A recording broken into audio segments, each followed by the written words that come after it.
Can we truly discern what is good from what is evil? It sounds easy enough, but is it?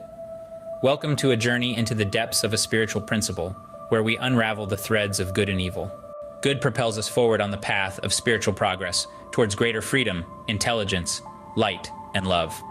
On the opposite pole, evil drags us back into the past, to lesser freedom, lesser intelligence, light, and love. Evil is the reverse reflection of good, corresponding to the fact that evil is live reflected in reverse. It's a stark contrast, but one that's essential to grasp. Consider historical figures like Hitler.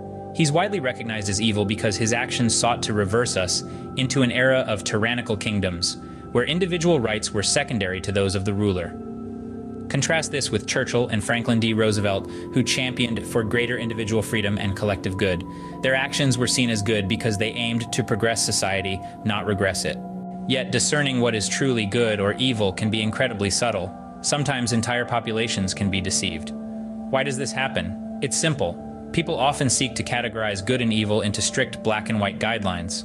This categorization removes the power of thought, judgment, and soul contact from the equation, leaving people vulnerable to deception. Take, for example, the belief that all war is evil and all pacifism is good. This narrow perspective fails to consider the nuances of each situation. Was it not good to go to war to defeat Hitler? Yes, it was. There is a time and place for all things, even those we often perceive as evil. In the days of Jesus, the criteria for good were similarly black and white. Obedience to the Sabbath was seen as a paramount good. When Jesus and his disciples picked wheat to eat on the Sabbath, an act considered work, they were labeled as evil.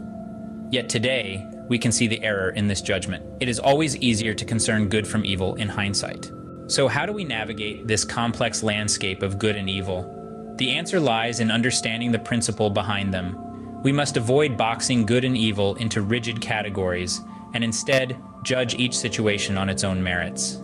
If we become slaves to catchphrases or single pieces of data, we risk supporting evil while fighting the good. The key is to remain open, to think critically, and to judge wisely.